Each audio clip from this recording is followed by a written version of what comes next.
దైవారాధన అంటే ఏంటి? దైవ సేవ అంటే ఏంటి? మనం ఈ మధ్య కాలంలో ఎక్కువగా వింటున్నాం. నేను దైవారాధనకు వెళ్తున్నానండి అని అంటున్నారు. ఇంకొంతమంది మేము దేవుని సేవ చేయడానికి వెళ్తున్నామండి అని అంటారు. అంటే అసలు ఇక్కడ పదాలు వేరు, దాని అర్థాలు కూడా వేరు వస్తున్నాయి. అసలు దీనికి అసలైన అర్థం ఏంటి? ఈ పదాలను ఎందుకు ఉపయోగించవచ్చు? ఇప్పుడు దైవము అనగానే వీళ్ళు ఏం చేస్తారు? పూజ చేసావా అనగానే ఏమంటారు వీళ్ళు? దేవుడిని పూజ చేసావా, దేవుడికి మొక్కావా అంటే నేను గుడికి వెళ్ళానండి అంటాడు. నేను సోమవారం గుడికి వెళ్ళానండి, శివుడికి అభిషేకం చేశానండి వెళ్ళి అంటాడు. అసలు దేవుడికి గుడికి సంబంధం ఏంటి? అసలు దేవుడు గుళ్ళో ఉండడు. దేవుడు అనే పదము ఆల్ పెర్వేడింగ్, సర్వవ్యాపకుడు, అన్ని చోట్ల ఉంటాడు. Omniscient, omnipotent, omnipresent, అన్ని చోట్ల ఉంటాడు. ఆల్ పవర్ఫుల్, అత్యంత శక్తివంతుడి దేవుడు అంటాం. అణువులోను god is present everywhere in every atom, ప్రతి వస్తువులో, ప్రతి అణువులో, ప్రతి పరమాణువులో ఉంటాడు అని శాస్త్రం చెప్తుంది, వేదం చెప్తుంది. మరి అటువంటిప్పుడు విగ్రహాల దగ్గరికి ఎందుకు వెళ్తాం మనం? అసలు టెంపుల్కి ఎందుకు వెళ్తాం? వీళ్ళంతా ఫ్యాషన్ కోసం వెళ్తారు. ఎక్కువ 80% జనం అది అలవాటు అనమాట, టైం పాస్. అక్కడ డబ్బులు ఖర్చు అవ్వవు. పంతులు గారు ఈ డైలీ వెళ్ళేవాళ్ళు ఒక 10 రూపాయలు కూడా వేయరు వాళ్ళు. ఎప్పుడైనా వెళ్ళేవాళ్ళు సంవత్సరానికి ఒకసారో లేకపోతే ఒక 100 రూపాయలు వేస్తారు. పంతులు గారులకి ఏం ఊరికనే వేసేయరు. ఒక నెలకి వేస్తే ఒక 10 రూపాయలు వేస్తారు. ఆ పంతులు బ్రతకాలి కాబట్టి అక్కడ చెప్పుల షాపులు వాడు బ్రతకాలి, అరటిపళ్ళు అమ్మే వాళ్ళు బ్రతకాలి. తర్వాత అన్ని మతాల వాళ్ళు అక్కడ కలుసుకుని అన్ని జనమంతా కలుసుకుని ఒక ఎన్విరాన్మెంట్ ని క్రియేట్ చేయడం కోసం మాత్రమే టెంపుల్స్ పెట్టబడ్డాయి.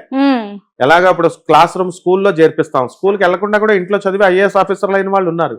అక్కడ స్కూల్కి ఎందుకు వేస్తామంటే వాతావరణం, టీచర్లు, బ్లాక్ బోర్డు, చాక్ పీస్లు, చైర్లు, పిల్లలు, వాతావరణం చూసి వాడికి ఇంట్రెస్ట్ వచ్చి డైలీ ఒక డిసిప్లిన్గా ఏర్పడి వాడు చదువుకుంటాడు కాబట్టి స్కూల్కి పంపిస్తాం. అదేవిధంగా దైవ ఆరాధన, దేవుడు అని అనగానే గుళ్ళు అందుకు కట్టారు. ఎప్పుడన్నా కలుసుకుంటారా నాయన, ఎప్పుడన్నా మంచి పనులు చేయండి అని. ఈ వీళ్ళు ఏం చేస్తున్నారంటే చాదస్తం ఎక్కువైపోయి పూజలు అనగానే, దేవుడు అనగానే దేవాలయాలకు వెళ్ళిపోతున్నారు వీళ్ళంతా. పోనీ వెళ్ళిపోయి ఆ పంతులు గారులకి వెళ్ళినప్పుడల్లా ఒక 100 రూపాయలు వేస్తే పర్వాలేదు, వాళ్ళన్నా బతుకుతాడు. అది కూడా వేరు వీళ్ళు. కాబట్టి దైవ ఆరాధన అంటే, ఆరాధించడం అంటే ఏంటి? అరే నేను నిన్ను ఆరాధిస్తున్నాను అని అంటే తనువు, మనస్సు, కర్మణ చేత, మొత్తం మనసా వాచ కర్మణ, నోటితో ఏదైతే ఉందో, మనసులో ఏదైతే ఉందో భావన, గౌరవ భావం ఉండడమే ఆరాధన అంటే. అంటే భగవంతుడిని, ఒక ప్రియురాల్ని ఏ విధంగా, ఇప్పుడు లవ్ కూడా కలుషితం అయిపోయింది, కామ సంబంధమైన లస్ట్ ఇన్వాల్వ్ అయిపోయిన ప్రేమ మనం గురించి, అందులో ప్యూరిటీ ఉండదు. ఎక్కడైతే రాధాకృష్ణుల ఇద్దరిని తీసుకుంటామో సాక్రిఫైస్ ఉంటుంది రాధమ్మ తల్లిలో. కృష్ణుడు అంటే సాక్రిఫైస్ ఉంటుంది. కృష్ణుడు రాధ కోసం ఏదైనా చేస్తాడు. అలాగే రాధ నేను నొచ్చుకునే పనులు కృష్ణుడు చేయడు. అలాగే శ్రీకృష్ణుడికి అపవాదం వచ్చేది లేకపోతే చెడ్డ పేరు తెచ్చే పని రాధ చేయదు. దీన్ని నిజమైనటువంటి ఆరాధన అంటారు. అంటే ఒక చిన్నప్పుడు బిడ్డ తల్లిని ఆరాధిస్తాడు, పసిబిడ్డ. అలాగే తండ్రిని ఆరాధిస్తాడు. తన తల్లికి చిన్న దెబ్బ తగిలితే వాడు ఎక్స్ప్రెస్ చేయలేడు. 6 నెలల పిల్లాడు తల్లి పొరపాటున ఏ రాయి కన్నా పడిపోయి తగులుకొని తల్లి కింద పడిపోతే ఆ పిల్లాడి కళ్ళల్లో చూసేటటువంటి ఆ భయం, ఆ తల్లి పట్ల, అమ్మ మా అమ్మ పడిపోయిందా, పాపం చెప్పలేడు, నోట్లో మాట లేదు వాడికి చెప్పడానికి, కానీ వాడికి మనసుకు తెలుసు. ఆ భావన వాళ్ళలో కలిగేటటువంటి ప్రకంపనాలు, సంకల్పాలు, వాళ్ళలో కలిగేటటువంటి భావాలు, భావోద్వేగాలు ఏవైతే ఉన్నాయో, వాళ్ళ అమ్మ పట్ల ఉన్నటువంటి భావాలు, ఫీలింగ్స్ ఏవైతే ఉన్నాయో, దాన్నే ఆరాధన అంటారు. కాబట్టి ఒక తల్లి బిడ్డ మీద చూపించేది ఆరాధన. ఇది భగవంతుడి మీద మనం చూపించేది. మనం భగవంతుడి బిడ్డలం కాబట్టి మనం భగవంతుడి మీద ఆ లెవెల్లో, అరే దేవుడు నేను ఈ పని చేస్తే దేవుడికి కోపం వస్తుంది, అందుకని గాడ్ ఫియరింగ్ అన్నారు. God loving and God Fearing అన్నారు. మనం ఎక్కడ ఫియర్ అవుతున్నాం? ఆయన ఏం చేసేది ఆయన చేసుకుంటాడులే, మనం చేసేది మనం పని చేసేసుకుంటాం, ఆయన క్షమించే గుణం ఉంది కదా అని మనం ఇష్టం వచ్చినట్టు చేస్తున్నాం. సో దేవుణ్ణి మనస్సుతో, శరీరముతో, పరోపకార దృష్టితో, ఏది నిష్కల్మషంగా, నిష్ఫలాపేక్షతో మొక్కుకోవడమే ఆరాధన అంటారన్నమాట. అందువలన దీన్ని ఆరాధన అంటారు. ఇకపోతే ఈ దేవుడికి దైవ సేవ అంటారు. దైవ సేవకి అడిగావు కాబట్టి, సేవ అంటే ఏంటంటే ఈ మధ్యన చాలా ఫ్యాషన్ అయిపోయింది. ఇప్పుడు ఏ ఆశ్రమమైనా తీసుకో, నువ్వు పేర్లు అవసరం లేదు, ఏ ఆశ్రమమైనా సేవండి, సేవకు వస్తారండి అంటాడు. వాడు ఆశ్రమం పెడతాడు గణగాపురంలో, ఎగ్జాంపుల్ చెప్తున్నాను, వాళ్ళ రూమ్స్ ఉంటాయి. ఏసీ రూమ్ 2000, 2500, మామూలు రూమ్ 1000 రూపాయలు. ఇంకేంటి సేవ? వాళ్ళ దగ్గర ఎవరన్నా ఎంప్లాయీని నువ్వు పెట్టావనుకో, వాడికి జీతం ఎవరు? సేవ చేసుకోవాలయ్యా, గురువుగారు సేవ చేసుకోవాలా అంటారు. బయట వచ్చే జనాల్ని మాత్రం రెంట్లు కట్టాలి, రెంట్లు కడితేనే రూమ్ ఇస్తారు, లేకపోతే రూమ్ ఇవ్వరు. తర్వాత జీతం ఎక్కడ వీడు అడుగుతాడు అని మినిమం డబ్బులు ఖర్చులు అడిగినా సరే వీడికి సేవయ్యా అంటారు. అలాగే తిరుపతికి వెళుతున్నారు సేవ అని. అన్ని దేవాలయాలకి ఈ మధ్యన ఇది ఒక చాలా కాలం నుంచి నడుస్తుంది. 11 మంది గ్యాంగులు వెళ్ళిపోవడం, వాళ్ళు కూడా సేవ వేసేయడం. ఆమె ఒక రోజు సేవ ఒక ముఖ్యమైన వ్యక్తికి వెంకటేశ్వర స్వామి ముందు వేసేసారు. ఆయన ముందు వేసేస్తే ఏమైనా వీళ్ళకి ఏమైనా ఇల్లు కోట్లు వచ్చేస్తున్నాయా, లేకపోతే ఇల్లులు ఏమైనా కడుతున్నారా? అది డ్యూటీ అది. సో దైవ సేవ అనేటటువంటిది ఎవరికి చేయాలి అంటే service to humanity is real service to God అని స్వామి వివేకానంద చెప్పాడు. స్వామి వివేకానంద చెప్పిన దానికి అథారిటేటివ్ ఇంకా అదే అథెంటిక్. ఇంకా ఎవరు ప్రపంచంలో దాన్ని కాదు అని అనలేరు అన్నమాట. So is the man of wisdom, నరుడి యొక్క అవతారం ఆయన. నరనారాయణులు వాళ్ళు, రామకృష్ణ పరమహంస, వివేకానందులు, కృష్ణార్జునులు వాళ్ళు. కాబట్టి నిజంగా వికలాంగుల్ని, నిజంగా ముసలివాళ్ళని, మన తల్లిదండ్రులనే, బయట వాళ్ళని చూడక్కర్లా, ముసలివాళ్ళని ఈసడించుకోకుండా, వాళ్ళని హర్ట్ చేయకుండా, అరే మనల్ని ఇంత చిన్నప్పటి నుంచి పెద్ద చేసి పెంచారు వీళ్ళు, మనకు ఒక చదివించారు, భవిష్యత్తునిచ్చారు, మనం వీళ్ళకి ప్రత్యుపకారం చేయాలా అనేది ఏదైతే ఉందో దాన్ని దైవ సేవ అంటారు. అంతేగాని వెళ్ళిపోయి నీకు సేవ అంటే చెప్తాను, ఒక సాయిబాబా గుళ్ళో అభిషేకాలు చేస్తారు వీళ్ళు, పోటీ పడతారు అక్కడ, నేను తోముతాను, నేను చేస్తానని. అప్పుడు ఒక సోప్ ఉంటుంది, ఒకడైతే చేస్తున్నాడు రెగ్జోనా సోప్తో ఒకడు కడుగుతున్నాడు సాయిబాబాని, ఇంకోడేమో పియర్స్ సోప్తో, క్రీమ్ సోప్తో ఒకడు కడుగుతున్నాడు నాకు ఎక్కువ వస్తుందని. తర్వాత వీళ్ళు కొట్టుకుంటున్నారు. ఇంకొక ఆమె డిగ్రీ చదివిన ఆమె అంతకుముందు ఎవరో ఒక పని మనిషి లాగా కల్లాపేస్తోంది అక్కడ దేవాలయం ముందు, సాయిబాబా దేవాలయం ముందు. ఇంకొక ఆవిడ డిగ్రీ చదివిన ఆవిడ వచ్చి ఆమె కూడా నేనేస్తాను, నేను అంటులు తోముతాను, స్వామివారికి సేవ చేస్తాను అంటున్నారు.